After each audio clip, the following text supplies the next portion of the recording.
Hello everyone, this is Colin here, and today I'm going to show you how to change the thermostat and the coolant temperature sensor on a 2002 Chevrolet S10 with a 2.2 liter engine. First question you may be asking is, why would you change the thermostat and the coolant temperature sensor? The thermostat, you probably are aware, controls the temperature of the engine. So if you have an overheating engine, one of the most likely causes, besides not having coolant, is that the thermostat has become stuck in the closed position. However, a thermostat can also get stuck in the open position, which, while it doesn't create an engine hazard in terms of damaging your engine, it can cause low fuel economy, because your ECU reading a low engine temperature will add more fuel to the fuel-air mixture in an attempt to heat up the engine faster. This needs to happen on startup, but it does not help the operation of the vehicle to run in this rich mode when the engine's already at temperature. In the case of this vehicle, I can see a low temperature reading in the dashboard gauge when the engine should be fully up to temperature, which means either the engine is in fact running cold due to the thermostat being stuck open, or the coolant temperature sensor has failed and is reading low, even though the engine is at temperature. Normally, I would go and troubleshoot and figure out which device is failed and fix only the broken one, but in this case, they're located right next to each other and both parts are relatively inexpensive. So I'm just going to do them both at the same time. Here is all the parts you will need, or will potentially need. For starters, you'll need a new thermostat. You want one with a 195 degree Fahrenheit or 91 Celsius rating. You can see the rating on the bottom of the plug here. That is the OEM recommended. Using a lower temperature rating will reduce your fuel economy. So don't do it unless you absolutely have to. You'll need to go with that thermostat, you'll need the thermostat's gasket or thermostat seal. It's a rubber O-ring, and it'll fit right around the outside edge of that thermostat. You will also need a coolant temperature sensor. It has a two-pronged connector, and some of them, this one does not, but some of them will have thread sealing compound already on them. So when you buy it from an auto parts store, check it. If it's already got that thread sealing compound, you don't need to buy any. If it doesn't have that thread sealing compound, it is a very good idea to buy some medium or low strength thread locker to put on these threads. In this case, you're not actually trying to lock it in so much as make sure it seals very nicely. There is also another thermostat housing seal that is a felt gasket and is a non-symmetrical shape. For this particular job, you do not need that part. To do this job, you're going to need a few things. You will need a 19mm open-end wrench, a flat blade screwdriver of the large variety, a ratchet. This is an 8.5mm ratchet.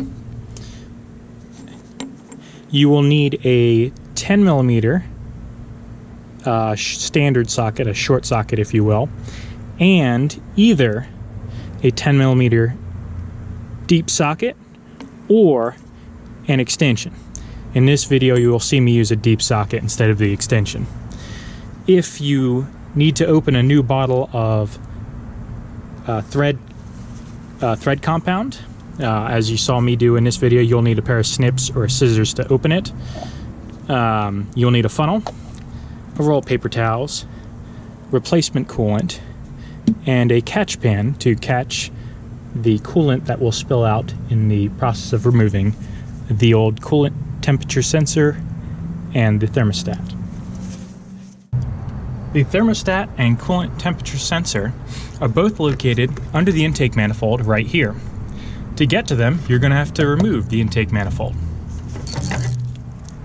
Start by taking your 10mm deep socket and ratchet and remove the bolt right here. It may help if you don't have a deep socket, you may need to use an extension here.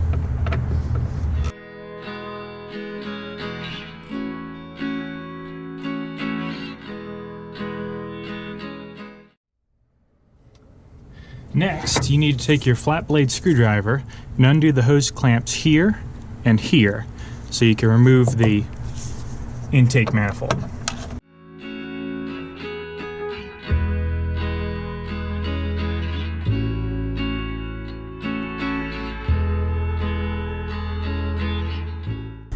Okay, now that you've got your hose clamps loosened, go ahead and pull the hoses off the intake manifold.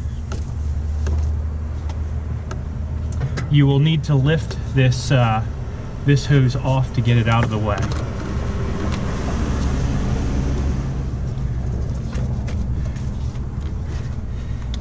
And there is a hose on the back side here. That is your oil breather, and you will undoubtedly struggle a little bit with that one because it is quite tight.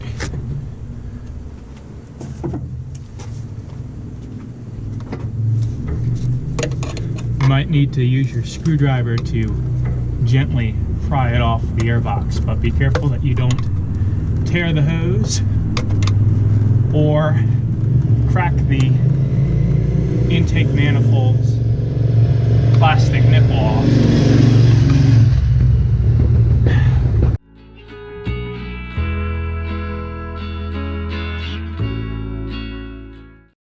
Now that the airbox is out of the way, we have access to both the thermostat housing and the coolant temperature sensor. We're going to start with the coolant temperature sensor. First, unplug its wire connection and get it out of the way. Next, to remove it, you will need a 19mm open-end wrench. But before you remove it, make sure you place a catch pan underneath the vehicle to catch any coolant that happens to leak out. Also, before you do any further work, if your engine is hot, it is a good idea to let it cool down. In this case, this vehicle has been sitting overnight, so the engine is as cold as it's going to get. But if you just ran to the auto parts store to get your parts to do the job, it might be a good idea to take a lunch break and with the hood open and let the engine cool off a bit before you do this. If you have to do this with the engine hot because you don't have enough time or in a hurry, it's best to remove the radiator cap and or the coolant reservoir cap briefly to allow any pressure and steam and heat to be let off before you remove this part, because you don't want hot coolant to spray out in an uncontrolled fashion. But anyway, once your engine's cooled, or you've at least depressurized it, go ahead and remove your coolant temperature sensor.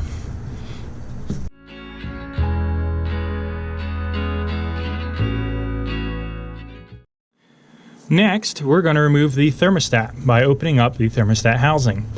There is a 10mm bolt here and a 10mm bolt on the bottom, both of which will require a 10mm short socket, not a deep socket. A deep socket will have you hitting your knuckles on the fan blades. So here you're going to need that short socket, and go ahead and remove the housing bolts. There will be, as you saw, very little coolant came out here. There will be more coolant flowing out when I remove this part.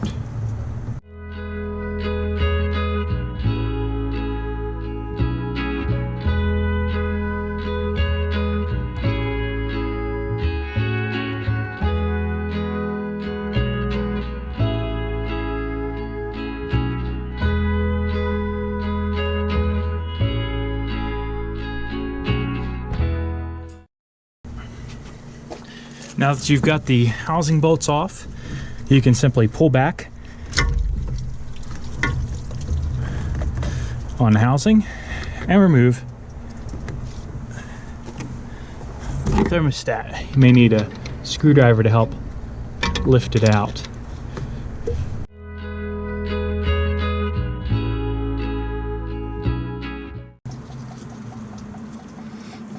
In this case, it was not the thermostat that was the problem. The thermostat right now is clearly closed, so it was probably the coolant temperature sensor that was leading to our low temperature reading, which means the engine was actually hot, it just didn't know it was hot, or at least the ECU didn't know it was hot. You're going to want to remove the old rubber gasket here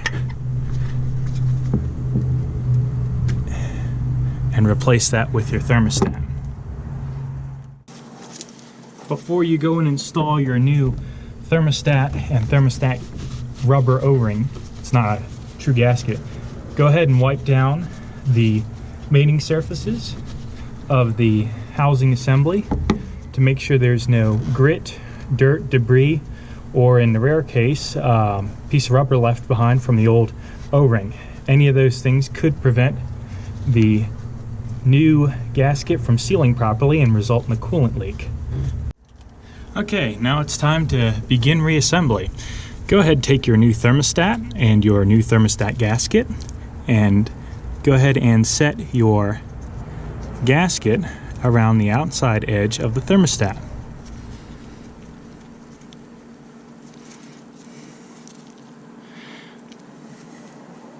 And then go ahead and install it. When you install it, make sure you have it in the correct direction.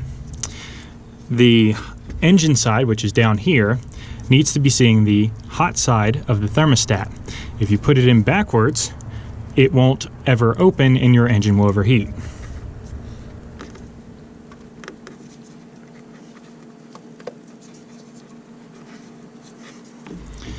With your thermostat in place, go ahead and lower the hose and housing on top of it.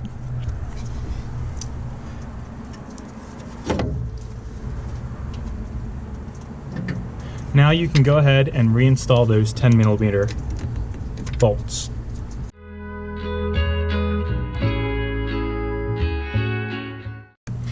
Be very careful when you tighten these up that you do not over tighten them.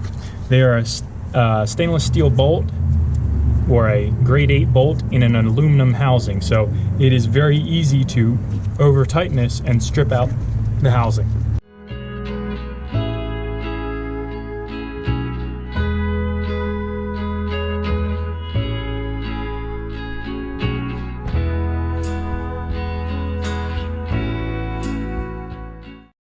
Now go ahead and take a clean rag and wipe out the threads on your coolant temperature sensor housing so you can make sure you don't have any grit in there that could interfere with getting a good seal. Go ahead and take your new coolant temperature sensor, and if it doesn't already have thread sealing compound on it, go ahead and put some light or medium hold thread locker compound along the threads. Once again, this is not to actually make it stick particularly well, but rather to make it so that it does not leak. And go ahead and take your sensor and gently thread it in.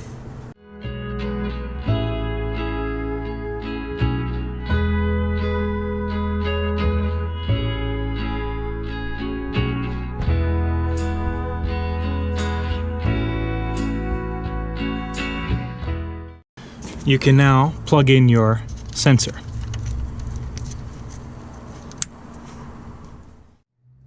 Now it's time to put your intake manifold back on.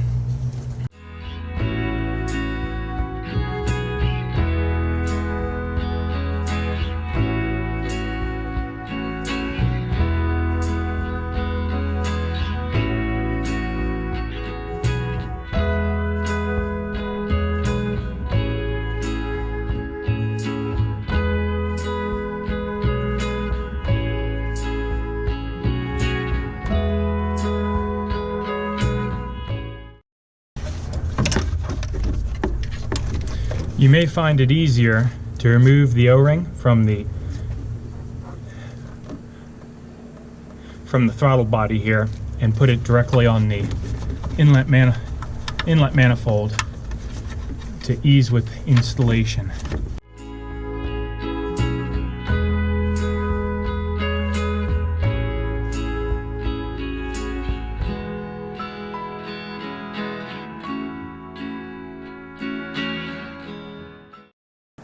Once you've got it fully seated in the correct spot, which you can tell because the bolt holes will be lined up, go ahead and tighten up those hose clamps.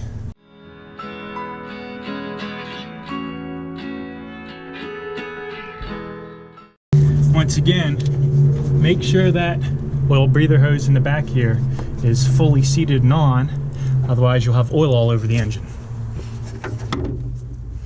Now you can take that 10mm bolt,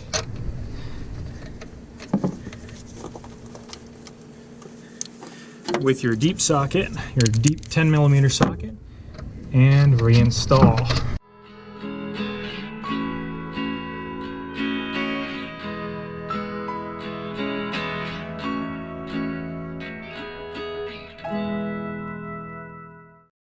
Okay, now that you're finished reassembly, it's time to replace the coolant that's spilled out.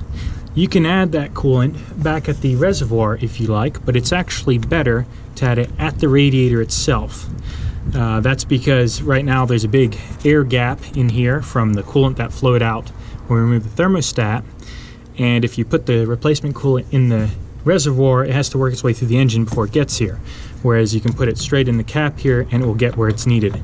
The cap is a bit tricky to remove. You turn it to the left and it'll initially get loose. You have to press it back down again and turn another quarter of a turn or so before it actually comes off. This is 50/50 antifreeze water, GM's DexCool brand antifreeze coolant.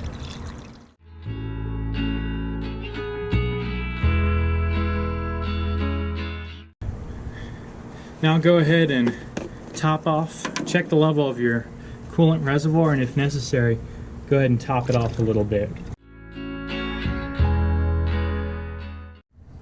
Now you're ready to get back on the road.